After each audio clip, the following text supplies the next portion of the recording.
দুধের সাথে half cup সুজি আর আটা গুলে খুব সহজে এভাবে একবার বানিয়ে চায়ের সাথে রোজ খান। একটা খেলে একটার জায়গায় 10টা খেতে ইচ্ছে করবে, এতটাই খাস্তা আর সুস্বাদু। আর সেজন্য প্রথমেই আমি এখানে হাফ কাপ পরিমাণ মতো সুজি নিয়ে নিয়েছি। একটা মিক্সিং জারের মধ্যে সুজিটা ঢেলে নিচ্ছি, আর এর সাথে নিয়ে নেব ওই কাপেরই হাফ কাপ পরিমাণ মতো দানা চিনি। সম্পূর্ণ চিনিটাও সুজির মধ্যে নিয়ে নিলাম, আর সঙ্গে একটা এলাচের দানা এর মধ্যে নিয়ে সব কিছু একসাথে গুঁড়ো করে নেব। সুজির দানাগুলো চিনির সাথে এইভাবে গুঁড়ো করলে পরে একদম মিহিভাবে মিক্সড হয়ে যায়।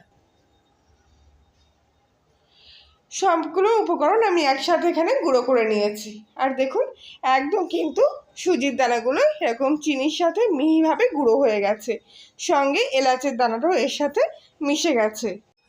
এবার অন্য একটা পাত্রের মধ্যে সম্পূর্ণ সুজি, চিনি গুঁড়ো আর এলাচের মিশ্রণটা আমি ঢেলে নিচ্ছি। এবার এখানে নিয়ে নিয়েছি 1 কাপ পরিমাণ মতো আটা। লাল যে গমের আটা হয় আমি সেই আটাই ব্যবহার করেছি। আপনারা চাইলে আশীর্বাদ আটা কিংবা কোনো নামি দামি ব্র্যান্ডের আটাও এখানে ব্যবহার করতে পারেন।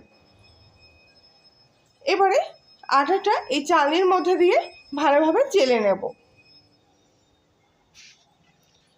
অবশ্যই আটা দিয়ে যখনই করবেন তখনই আটাটা একটু ভালো করে চেলে নেবেন। এবারে এর মধ্যে দিয়ে দিচ্ছি সামান্য 1 চুটকি মতো বেকিং সোডা,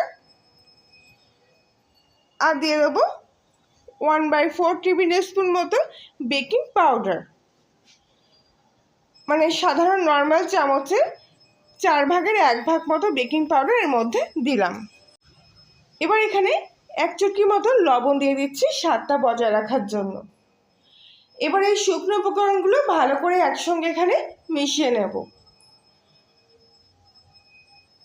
শুকনো অবস্থায় যদি এভাবে মেশান তাহলে সুজির সাথে আটাটাও ভালোভাবে মিশে যাবে, সঙ্গে বাকি উপকরণগুলো কিন্তু খুব ভালোভাবে এখানে মিশে যাবে। তাই চেষ্টা করবেন সবসময় শুকনো অবস্থায় এগুলো ভালো করে একসাথে এইভাবে মিশিয়ে নেওয়ার।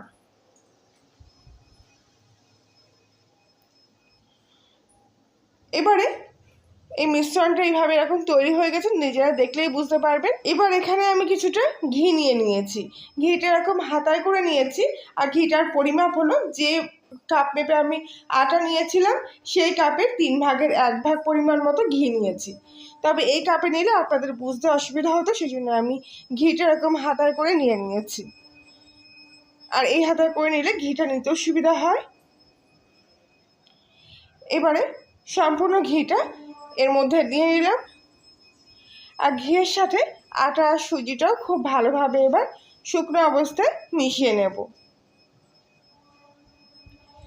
যেহেতু আটা এবং সুজি দিয়ে যে কোনো জিনিস করলে খুব খাস্তা হয়, তাই এক্ষেত্রে ঘিয়ের পরিমাণটা খুব একটা বেশি প্রয়োজন হবে না।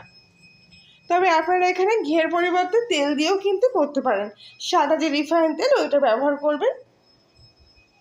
এবারে খুব ভালো করে এই ঘিয়ের সাথে আটা আর সুজিটা এইভাবে মিশিয়ে নিয়েছি।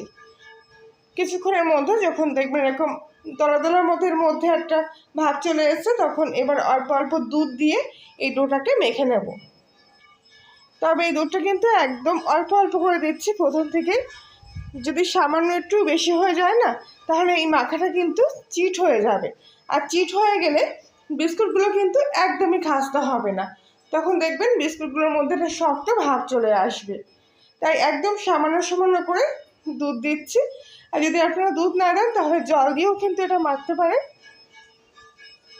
শেষ পর্যায়ে আমি একদম চামচ করে করে অল্প অল্প করে দুধ দিয়ে ঠিক আটার ডোটা এইভাবে মেখে নিয়েছি।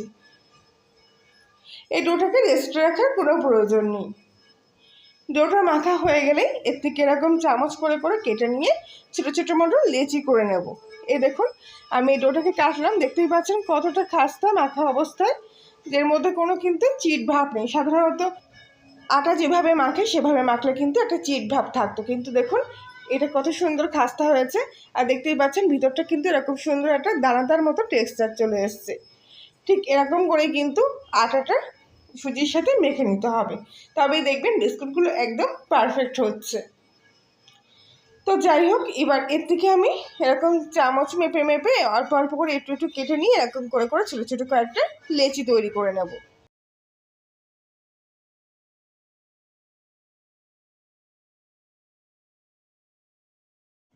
মোটামুটি সবকটা লেচি এইভাবে তৈরি করে নেওয়ার পর হাতের মধ্যে রেখে এরকম গোল গোল বলের মতো করে নিচ্ছি। এতে পরবর্তী কাজটা করতে সুবিধা হবে। প্রত্যেকটা বল এখানে তৈরি হয়ে যাওয়ার পর একটা ভিজে সুতির কাপড় কিংবা টিস্যু পেপার ভিজিয়ে নিয়ে এগুলো এইভাবে ঢাকা দিয়ে রেখে দেবো। আর এর থেকে একটা বল বের করে নেব বিস্কুট তৈরি করার জন্য। তবে তার আগে ছোট্ট একটা কাজ বাকি আছে। এরকম একটা যে কোনো স্টিলের প্লেটে খুব অল্প সামান্য পরিমাণ মতো করে ময়দা কিংবা আটার গুঁড়ো ছড়িয়ে নিতে হবে। এবারে যে বলটা আমি তৈরি করে রেখেছিলাম একটা চাকির ওপরে সেই বলটা এইভাবে রেখে একটা বাটি কিংবা গ্লাসের পিছন দিক থেকে এইভাবে দিয়ে এরকম চ্যাপটা করে নিতে হবে বলটাকে। আর যদি সাইডগুলো একটু ফেটেও যায় তাহলে হাত দিয়ে একটু সমান করে নিতে হবে। এবারে আমি এখানে কিছুটা লিকুইড দুধ নিয়ে নিয়েছি, আর আপনারা গুঁড়ো দুধও ঘন করে গুলে নিয়ে নিতে পারেন। এবারে একটা ব্রাশ দিয়ে এর উপরে দুধের প্রলেপটা আমি হালকা করে লাগিয়ে দিচ্ছি। এতে কি হবে, বিস্কুটের কালারটা কিন্তু একটু লালচে মতো হবে, তার জন্য দেখতেও কিন্তু সুন্দর লাগবে এই আটার বিস্কুটগুলোকে। এবারে একটা গ্লাস কিংবা বাটির কানা দিয়ে এইভাবে ওপর থেকে এরকম দাগ দাগ মতো দিয়ে নিচ্ছি। দেওয়ার ফলে সুন্দর একটা বিস্কুটের ডিজাইন তৈরি হয়ে গেল। আর সাইডগুলো এরকম ফাটা ফাটা থাকলেও কিন্তু দেখতে এগুলো খুব সুন্দর লাগবে তৈরি হওয়ার পর। বাকিগুলো ঠিক একইভাবে এখানে আমি তৈরি করে নিচ্ছি। খুব সহজ এগুলো বানানো, আর দেখতেও কিন্তু দারুণ লাগে, অনেকটা বাজার থেকে কেনা বিস্কুটের মতো। তো আশা করছি আজকের রেসিপিটি আপনাদের কাছে ভালো লেগে থাকবে। ভালো লাগলে প্লিজ লাইক শেয়ার কমেন্ট করে জানাবেন। আর আপনি যদি কল্যাণী রান্নাঘরের নতুন সদস্য হয়ে থাকেন তাহলে প্লিজ চ্যানেলটি সাবস্ক্রাইব করে পাশে থাকবেন, আর পাশে বেল আইকনটি প্রেস করবেন নতুন কোনো ভিডিওর আপডেট পাওয়ার জন্য। প্রত্যেকটা বিস্কুট তৈরি হয়ে যাওয়ার পর হাত দিয়ে না তুলে এইভাবে চাকু দিয়ে তুলে আগে থেকে তৈরি করে রাখা প্লেটের উপরে এইভাবে পরপর সাজিয়ে নিতে হবে, একটু ফাঁকা ফাঁকা রেখে। এবারে গ্যাসের চুলায় একটা কড়া বসে কড়াইটা ঢাকা দিয়ে আমি কিছুক্ষণের জন্য গরম করে নিয়েছি। ভালোভাবে কড়াইটা গরম হয়ে গেলে এবারে বিস্কুটের প্লেটটা আমি কড়াইয়ের মধ্যে বসিয়ে দিলাম। আর এখনও কিন্তু গ্যাসের ফ্লেমটা হাইতে দিয়ে 5 মিনিট মতো এই অবস্থা রেখে দেবো। আর ঠিক 5 মিনিট পর গ্যাসের ফ্লেমটা একদম সিম আঁচে রেখে আবারও 15 মিনিট ধরে এটা বেক করে নেব। 15 মিনিট পর আমি এবার ঢাকাটা খুললাম, আর দেখুন বিস্কুটগুলো কিন্তু কত সুন্দর কালার চলে এসছে। আর এগুলো কিন্তু পুরোপুরি তৈরিও হয়ে গেছে। তবে এখন কিন্তু গরম আছে, পুরোপুরি ঠান্ডা হওয়ার পর এবার এগুলো একটা করে প্লেট থেকে এভাবে তুলে নিতে হবে। প্রত্যেকটা বিস্কুট কত সুন্দর খাস্তা হয়েছে আপনারা হয়তো নিজেরাই দেখে বুঝতে পারছেন। আর প্লেট থেকেও কিন্তু খুব সুন্দরভাবে এগুলো উঠে এসছে। এই আটার বিস্কুটগুলো ভীষণ হেলদি, বিশেষ করে বাচ্চা থেকে বড় সবাই কিন্তু এগুলো বেশ পছন্দ করবে, একদম হালকা ফুলকা। এখান থেকে একটা ভেঙে নিয়ে দেখাচ্ছি, দেখুন কত সুন্দর খাস্তা হয়েছে। চায়ের সাথে খেতে এগুলো দারুণ লাগে।